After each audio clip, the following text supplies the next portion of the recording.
फलटण चौफेर, अचूक, परखड, सडेतोड बातम्यांचं व्यासपीठ. नमस्कार. परवा झालेल्या पत्रकार परिषदेचं उत्तर देण्याकरता पत्रकार परिषद मला संजीव आणि राजे बरेच ॲग्रेसिव्ह होऊन अगदी मला वाटतं मी बोलल्यामुळे त्यांचा BP सगळं हल्लेलं दिसते आणि मानसिक स्वास्थ्य पण त्यांचं खराब झालेलं दिसतं. पण मला त्यांचं मानसिक स्वास्थ्य खराब करणे हा माझा त्यांचा अजिबात हेतू नव्हता. माझा हेतू एवढाच होता की तालुक्यामधल्या ज्या संस्था विकल्या गेल्या, शेतकऱ्यांच्या मालकीच्या संस्था, साखर कारखान्याची जमीन असेल, खरेदी विक्री संघ बंद करून त्या ठिकाणी कोविंदनी चालू केलेला स्वतःचा गोडाऊन असेल,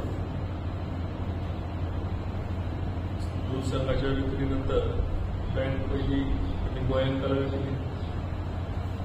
गोयंकाच्या आधी 70,000 कोटी रुपयाचा जो कर्जमाफी झाली, त्या कर्जमाफीमध्ये सगळे प्रकरणं, लोकांची शेतीची प्रकरणं दाखवण्यात आली. अनेक गोष्टींचा आणि ती असलेली बँक त्यांनी आता बुलढाणा बँक पतसंस्था. मी त्यांना म्हटलं होतं की श्रीराम, तुम्ही विमानतळ विकायला काढलंय, विमानतळाची मागणी केलेली आहे, तर विमानतळाची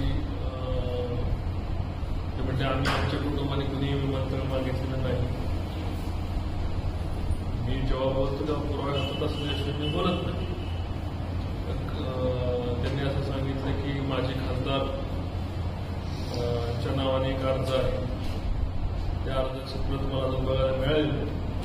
पण मला ज्या प्रकारे माहिती आहे त्या प्रकारे हा त्यांच्या घशात जाऊ नये म्हणून त्या काळात हिंदुराव निंबाळकर, स्वर्गीय हिंदुराव निंबाळकर, आणि त्यासाठी त्यांनी कुठला अर्ज केला असेल तर त्याची मला कल्पना नाही. आणि फलटण शहराचं वैभव असणारं हे विमानतळ गिळायची किंवा त्याची मागणी करायची आमची इच्छा नाही. फलटण शहरातला पालखीतळ उगवायचा आणि कारखान्यामध्ये जे 8 कोटी रुपयाला ज्या लोकांना जमीन विकल्या त्यांचीच जमीन 100 कोटी रुपयाला विकत घेऊन शासनाचे पैसे घेऊन तिथे एक मोठा आर्थिक फ्रॉड शासकीय लोकांच्या मदतीने चालला होता. त्याच्यावर नजर टाकणं मला गरजेचं वाटतं. आणि या ठिकाणी मला श्रीमंत रामराजेंना सांगायचं की आपण जे बोलता की आम्ही तोंड उघडलं, तर तुमच्यात जेवढे तोंड उघडायची क्षमता आहे तेवढे तुम्ही तोंड उघडा. प्रत्येक गोष्टी उत्तर द्यायला समजता आणि जितक्या तुम्ही खाली पातळीवर जाल तितका कचरा तुमचा बाहेर निघणार याची तुम्ही 100% याच्यामध्ये खात्री बाळगा. मला परवा संजू बाबांनी त्यांच्या ह्याच्यामध्ये सांगितलं, माझे जिल्हा परिषद सदस्य असणाऱ्या संजू बाबांनी सांगितलं की दूध संघाचे सभासद आहे, त्या दूध संघ ठेवलाच कुठे सभासदाला? 70,000 लिटर दूध असताना दूध संघ तुम्ही ट्रॅक्टर वाटून लोकांना पैसे वाटून ताब्यात घेतला आणि गोविंद वाढवला आणि दूध संघ बंद केला. RKVY ची योजना असणारे त्याचे कूलर आलेले कूलर हे कोणी खासगी संस्थेला वापरत आहे, त्याचे व्हिडिओ चित्रणासकट त्याची सगळी संपूर्ण माहिती आपण घेतलेली. आज एवढा वेळ आपल्याला नाही. निश्चितपणे त्या दूध संघाचा वापर केला आणि दूध संघ आज पूर्णपणे दूध संघ बंद आहे. दूध संघाच्या संस्थेच्या नावावर बोगस दूध टाकलं जातं आणि हा मोठा भ्रष्टाचार या ठिकाणी या कुटुंबांकडे केला जातो. एकीकडे स्वतःचा दूध खाजगी दूध संघ वाढवायचा आणि सरकारी दूध संघाचं डबडं वाजवायचं, त्याला विक्रीला काढवायचं, ही गोष्ट निषेधार्थ आहे. माझ्या बाबतीत म्हटलं की स्वराज विकला, हा विकला. स्वराज हा माझा खाजगी व्यवसाय होता, मला चालवावा वाटला म्हणून चालवला. जेव्हा चालवायला नाही वाटलं तर तुम्ही ना विकलं, आणखी जमिनी विकल्या, आम्ही त्याच्यावर कधी बोललो नाही. खाजगी उद्या तुम्ही काही विकलं तर आम्हाला त्याच्याशी काय देणं गेलं नाही. त्यांनी बोलताना असं सांगितलं की फॉरेस्टच्या जागेवर म्हणे आम्ही अतिक्रमण केलं. कुठेही फॉरेस्टच्या जागेवर अतिक्रमण असेल तर त्यांनी सांगावे, त्यांनी आमच्या विरुद्ध तक्रार दाखल करावी. त्याविरुद्ध जे त्या बंगल्यात राहतात संजू रामराजे, तो सरकारी रस्ता पूर्णपणे रस्ता अडवून त्याच्यावर तक्रार सचिन सूर्यवंशी बेडकेंनी दाखल केलेली आहे. त्याची कॉपी माझ्याकडे आहे. संपूर्ण सरकारी रस्त्यावर यांनी घर बांधून सरकारी रस्ता अडवलेला आहे आणि त्याच्यावर यांची घर आहे, अतिक्रमणावर यांची घर आहे. ही गोष्ट आम्ही काय इतक्या खालच्या पातळीवर जात नाही. खालच्या पातळीवर जायची सवय यांना आहे.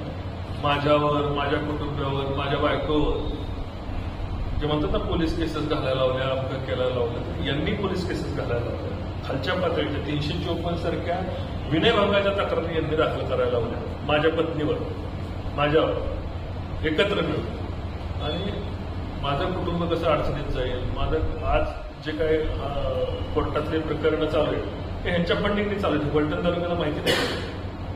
आणि आम्ही याच्यामध्ये काही गोष्टीचं तारतम्य ठेवलंय जे व्यक्तिगत जायचं नाही. त्यामुळेच मी थांबू नये याचा अर्थ काय आम्ही असं नाही की आम्ही मागण्या भरलेलं नाही. मला जमीन विक्रीच्या बाबतीत सांगायचं आहे की 2.5 कोटी रुपये 70,000 लिटर असताना दूध संघ यांनी मोडीत काढला. घेतला कशाला होता? एकही संस्था यांनी कुठली काढलेली नाही. मधुजी शाळेपासून सगळ्या संस्था यांच्या आजोबांनी काढलेल्या आहेत. मला आजोबांच्याबद्दल कुठलाही द्वेष नाही. संस्था काढल्या, संस्थेच्या शिक्षकांना लॉटरीचे पैसे गोळा केले. लॉटरीचे पैसे गोळा करून ते गेले कुठं? श्रीराम सहकारी कारखाना यांनी म्हटलं आम्ही बंद पडलेला ताब्यात घेतला. बंद पाडला कोणी? बंद यांनी पाडला. राम मंदिरामध्ये मिटिंग घेऊन झोन बंदी उठवायचा निर्णय यांनी घ्यायला लावला, कोर्टात घेतले. आणि श्रीराम कारखान्याला ऊस द्यायचा नाही अशा ठिकठिकाणी मिटिंग घेतल्या. बंद पाडला कोणी? बंद यांनी पाडला. राम मंदिरामध्ये मिटिंग घेऊन झोन बंदी उठवायचा निर्णय यांनी घ्यायला लावला, कोर्टात घेतले. आणि श्रीराम कारखान्याला ऊस द्यायचा नाही अशा ठिकठिकाणी मिटिंग घेतल्या आणि श्रीराम कारखाना यांनी बंद पाडला. श्रीराम कारखाना बंद पाडण्यासाठी रामराजांनी पूर्ण ताकद खर्ची लावली. सभासदांचे हक्क गाळण्यासाठी कोर्टात गेले आणि त्याच्यावर हनुमंतराव पवारांचा विजय झाला. तो विजय यांना बबल आलाय. याचे फायनान्स सगळे बंद करायला सांगितले आणि फायनान्स बंद करून श्रीराम सहकारी कारखाना बंद पाडला. तो श्रीराम सहकारी कारखाना आज याच्यापेक्षा दुर्दैव असं आहे की श्रीराम सहकारी कारखाना एका संस्थेला चालवायला दिला, श्रीराम सहकारी जवाहर संस्था नावाच्या. आणि जवाहर संस्थे त्या श्रीराम जवाहर संस्थेकडून 110 रुपये टनाला व्यवहार ठरला की बाबा द्यायचे. 110 रुपये टनाप्रमाणे पैसे आलेत का नाही हे जर आम्हाला चेक करायचं आणि त्या संस्थेला चालवायला दिलाय का नाही हे सुद्धा आम्हाला चेक करायचं. आता तो ते 110 रुपये टनाने समजा 5 लाख टन गाळप झालं तर साधारण 5,50,00,000 रुपये भाडं वर्षाला श्रीराम कारखान्याला मिळायला पाहिजे होतं आणि प्लस प्रॉफिट मिळायला पाहिजे होता. तो प्रॉफिट श्रीराम सहकारी कारखान्याला मिळाला का नाही हे चेक करायला पाहिजे. संस्थे आपण एखादा गाळा बांधला तर त्याचं भाडं वाढत जातं का? पत्रकार बंधूंना मला विचारायचं, तुम्ही एखादी जागा घेतली तर भाडं वाढत जातं का कमी होतं? वाढतं ना.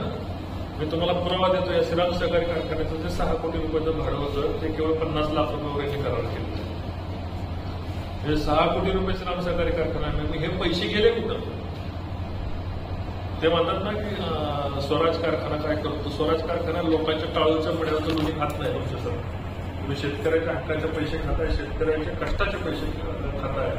त्याचा दुधाचा ऊसाचा दर मिळाला पाहिजे. आज आमच्या कारखान्याबद्दल तुम्हाला बोलायचा नैतिक अधिकार नाही. तुम्ही आमचे शेअर होल्डर नाही आणि तुम्हाला पैसे नाही घेतले आणि तुम्हाला काय माझे ऍफिडेव्हिट तपासून यायचे असेल तपासून सुद्धा बोलवा, मग आम्ही त्याच्यावर बोलू. स्वराज कारखाना हा 150 रुपये दर दिलेला आहे. तालुक्यातला सर्वाधिक दर दिलेला आहे. ह्यांना सर्वाधिक दर देता येत नाही कारण ह्यांचं कमिशन त्याच्यामध्ये गुंतलेलं आहे. श्रीराम सहकारी कारखान्यावर कर्ज नाही कारण जमिनी विकलेल्या आहेत. आमच्या कारखान्यावर कर्ज असून सुद्धा आम्ही त्या ठिकाणी एवढा हायएस्ट उच्चांकी दर देऊ शकतो. कारखान्यावर काहीतरी घाणेरडे आरोप करायचे, काटेकोटे आरोप करायचे. आज देशातला सर्वात मोठा त्या ठिकाणी डिस्टलरी प्रकल्प उभा राहिलेला आहे. त्या ठिकाणी नेहमी म्हणायचे की 13 नंबर खोली, 12 नंबर खोलीचे आरोप केले की 13 नंबर खोली लोकांना दाखवली. तिथं जाऊन कुणीही मोजा पत्रकार बोलले की तिथे 13 खोल्या तरी आहेत का? फेक नॅरेटिव्ह सेट करायचा, लोकांच्या मनामध्ये खोटं सेट करायचं की मी त्यांच्या कार्यकर्त्यावर गुन्हे दाखल केले. कुठल्या कार्यकर्त्यावर त्यांच्या गुन्हे दाखल केले? मी दाखवतो की आमच्या कुठल्या कार्यकर्त्यावर गुन्हे दाखल केले. माझ्या सोडा मी 18 वर्षाचा असताना सुद्धा रामराजे त्या ठिकाणी दबाव आणून माझ्या पहिली केस माझ्या गुन्हा 18 वर्षाचा असताना दाखल केला. आज त्यांनी कसे गुन्हेगारीचं लोकांना संपवायचं, लोकांवर केसेस टाकायच्या, हे जिल्ह्याला नवं नाही. आज उदयनराजेंचे त्यांचे संबंध चांगले असतील तर उदयनराजेंना खंडणीची केस कोणी टाकली आहे उदयनराजेंना विचारा, जयकुमार गोरेंना विचारा, मला विचारा. केसेस टाकणे हा आमचा धंदा नाही, हा तुमचा धंदा आहे. आणि या धंद्याला पूर्ण होणारा रणजित नाईक निंबाळकर आहे, एवढंच पुन्हा या ठिकाणी सांगायचं आहे. आणि माझ्या वडिलांच्या बाबतीत त्यांनी इनडायरेक्ट आरोप केला की गल्ल्यातले पैसे श्रीरामच्या कोणी घेऊन गेले. मला सांगायचंय, आमचं कुटुंब सदन आहे. कुणाच्या गल्ल्यात कार्यक्रम, जसे तुम्ही आता शेतकऱ्याच्या गल्ल्यातनं पैसे कमी केले, 7 कोटीचं भाडं 50 लाखावर आणलं, ते पैसे खाताय, तसे तर आम्हाला कधीच गरज पडली नाही. आणि शेतकऱ्यांच्या गल्ल्यातनं नर्गिस बानू कुणी नाचावली हे फलटण तालुक्यातल्या जुन्या लोकांना माहिती आहे. मला त्या लेवलला जायचं नाही. त्यामुळं तुम्ही जर घसरला तर त्याच्यापेक्षाही जास्त मी घसरणार याची आपल्याला कल्पना असावी. त्याचबरोबर या ठिकाणी मी तुम्हाला ते सांगितलं 70,000 कोटीच्या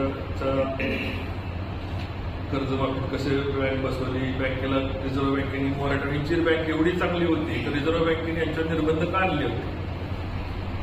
निर्बंधात आत्ता बँक बाहेर आली असेल, बुलढाणा पतसंस्था, यांचा भ्रष्टाचारच होता तिथं, त्यामुळे रिझर्व्ह बँकेने मॉनिटर लावला होता. आज ना उद्या 100% लोकांनी माहिती घ्यायला पाहिजे ह्यांच्या बँकेवर रिझर्व्ह बँकेने मॉनिटर लावला होता का, मालोजी बँकेवर मॉनिटर लावला होता का. आणि मॉनिटर बँक भ्रष्टाचार असल्याशिवाय बँक मॉनिटर लावत नाही.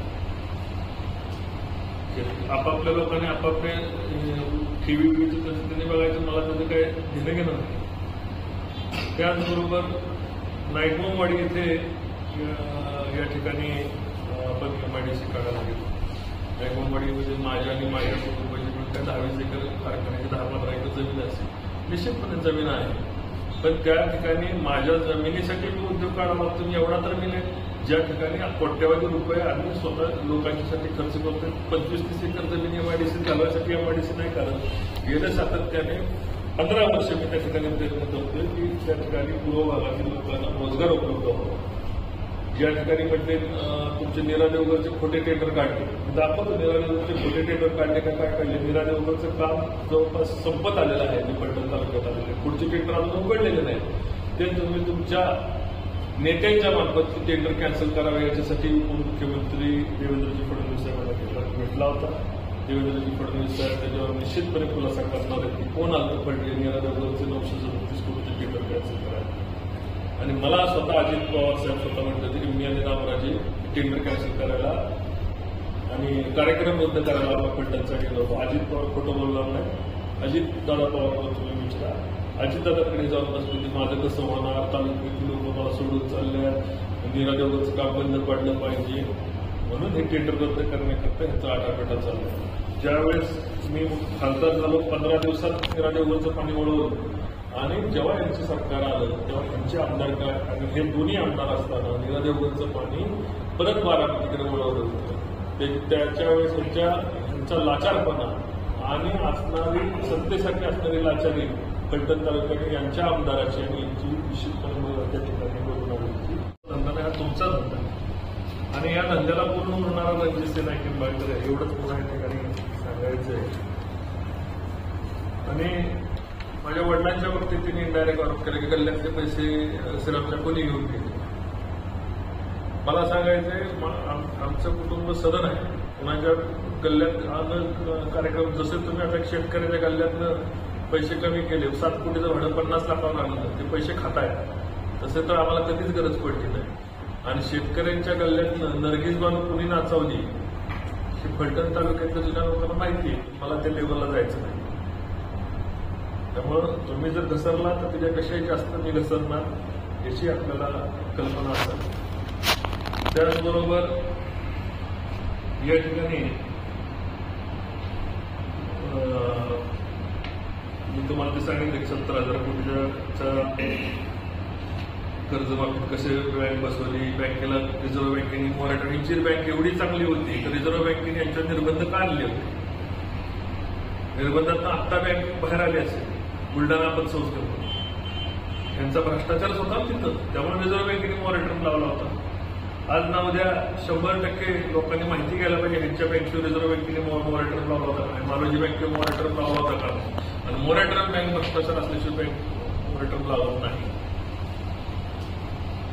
आपापल्या लोकांनी आपापल्या टीव्हीचं तसं त्यांनी बघायचं, मला त्याचं काय दिलं गेलं नाही. त्याचबरोबर नायगोमवाडी इथे या ठिकाणी आपण MIDC काढायला गेलो. नायगोमवाडीमध्ये माझ्या आणि माझ्या कुटुंबाची मिळून काय 10-20 एकर कारखान्याची 10-15 एकर जमीन असेल, निश्चितपणे जमीन आहे. पण त्या ठिकाणी माझ्या जमिनीसाठी मी उद्योग काढावा लागतो. मी एवढा तर मी नाही, ज्या ठिकाणी कोट्यवधी रुपये आम्ही स्वतः लोकांच्यासाठी खर्च करतोय. 25-30 एकर जमीन MIDC घालवायसाठी MIDC नाही करत. गेल्या सातत्याने 15 वर्ष मी त्या ठिकाणी प्रयत्न करतोय की त्या ठिकाणी पूर्व भागातील लोकांना रोजगार उपलब्ध व्हावा. ज्या ठिकाणी म्हटले तुमचे नीरा देवगरचे खोटे टेंडर काढले, दाखवतो नीरा देवगरचे खोटे टेंडर काढले का काय काढले. नीरा देवगरचं काम जवळपास संपत आलेलं आहे. मी पलटण तालुक्यात आलेले पुढचे टेंडर अजून उघडलेले नाही. ते तुम्ही तुमच्या नेत्यांच्या मार्फत टेंडर कॅन्सल करावे याच्यासाठी उपमुख्यमंत्री देवेंद्रजी फडणवीस साहेबांना भेटला होता. देवेंद्रजी फडणवीस साहेब त्याच्यावर निश्चितपणे खुलासा करणार आहे की कोण आलं पडले नीरा देवगरचे 937 कोटीचे टेंडर कॅन्सल करायचे.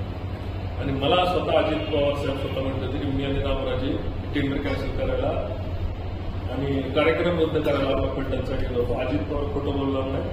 अजित दादा पवार तुम्ही विचारा, अजितदादाकडे जाऊन बसले की माझं कसं होणार, तालुक्यातील लोक मला सोडून चालले, नीरा देवगरचं काम बंद पडलं पाहिजे म्हणून हे टेंडर रद्द करण्याकरता ह्याचा आटापिटा चाललाय. ज्यावेळेस मी खासदार झालो 15 दिवसात नीरा देवगरचं पाणी वळवलं आणि जेव्हा यांचं सरकार आलं तेव्हा यांचे आमदार काय आणि हे दोन्ही आमदार असताना नीरा देवगरचं पाणी परत बारामतीकडे वळवलं होतं. त्याच्या वेळेस ह्यांचा लाचारपणा आणि असणारी सत्तेसाठी असणारी लाचारी फलटण तालुक्याने यांच्या आमदाराची आणि यांची निश्चितपणे त्या ठिकाणी बघून आली होती. मला हे काय नवीन नाही. नीरा देवगरचं पाणी वाचवलं कोणी फलटण तालुक्याला माहिती. ते नीरा देवगरवरून नुसतं नीरा देवगर नाही, त्याच्यावर नोंबलपुरी बारणी करायचं काम तुम्ही केलं हे सगळं फलटण तालुक्याला माहिती. महिन्या ते 1.5 महिन्यामध्ये आता या ठिकाणी नोंबलपुरीचं बारमाहीकरण संपते. येणाऱ्या दिवाळीपर्यंत नोंबलपुरी ही 12 महिने चालू झालेली असते.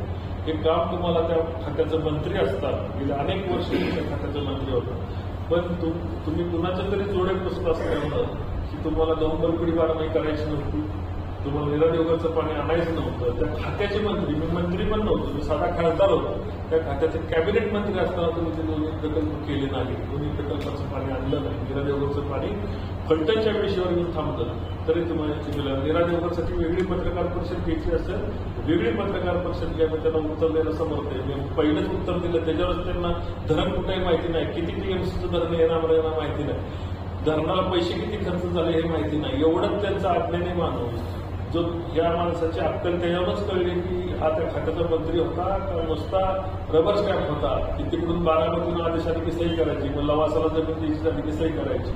कालवा जोड प्रकल्प करायचा झाला, कालवा जोड प्रकल्पाच्या नावावर मोठा भ्रष्टाचार झाला, त्याची कागदपत्र माझ्याकडे आहे. लवासाच्या नावावर जमीन झाली, तिथं हायकोर्टात प्रकल्प पडले, सुप्रीम कोर्टात तिथं आता त्यावर चालू आहे आणि सुप्रीम कोर्टाने यांना दोषी मानले. पण वेळ त्याला दाखल करण्यासाठी जास्त गेल्यामुळे त्यांना त्यातून मुक्त करण्यात आले. ते प्रकरण सुप्रीम कोर्टात रणजित निंबाळकरला अज्ञान समजू नका, सगळ्या गोष्टीचं त्याची कल्पना आहे. या ठिकाणी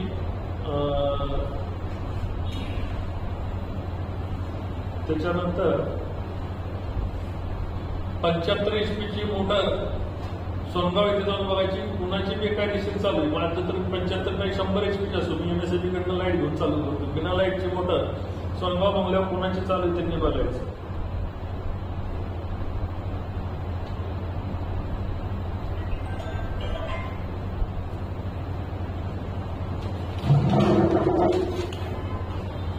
आज स्वराज कारखान्याच्या माध्यमातून तालुक्यामध्ये सर्वात उच्चांकित आहे. जवळपास डायरेक्ट इनडायरेक्ट 5000 लोकांना त्या ठिकाणी आज स्वराज कारखान्यावर रोजगार मिळाला आहे. रस्ते झाले, त्या ठिकाणी बंधारे झाले, त्या गावाची शोभा वाढली, शाळा झाल्या आणि आज तालुक्यामध्ये उच्चांकित नाही. ह्यांचा दर किती होता? 800 रुपयाच्या पुढे तर जात नव्हता. स्वराज कारखाना आला त्यापासूनच तालुक्यामध्ये दराची स्पर्धा वाढली. आणि जसं 13 नंबरची खोली, खोट्या केसेस, असे खोटा नॅरेटिव्ह कारखान्याच्या बद्दल पण पसरवलं की कारखाना बंद पडणार, डेअरी चालू केली तेव्हा डेअरीचे पैसे देणार, डेअरी यशस्वीपणे चालवली, 20 वर्ष चालवली, लोकांचा रुपये ठेवलेला. साखर कारखाना चालवला, सर्वाधिक लोक कारखाना लोकांचे पैसे देतात. आज स्टाफला मेडिकल इन्शुरन्स पासून कुटुंबाच्या सगळ्या स्टाफची काळजी आम्ही घेतो. त्याचबरोबर हार्वेस्टिंग, ट्रान्सपोर्ट असो किंवा अन्य असो, या सगळ्या गोष्टी वेळेच्या आत देणारा हा स्वराज कारखाना आहे. त्याचबरोबर तुम्ही सांगितलं की दालवडी या ठिकाणी किंवा स्वराज कारखान्यामुळे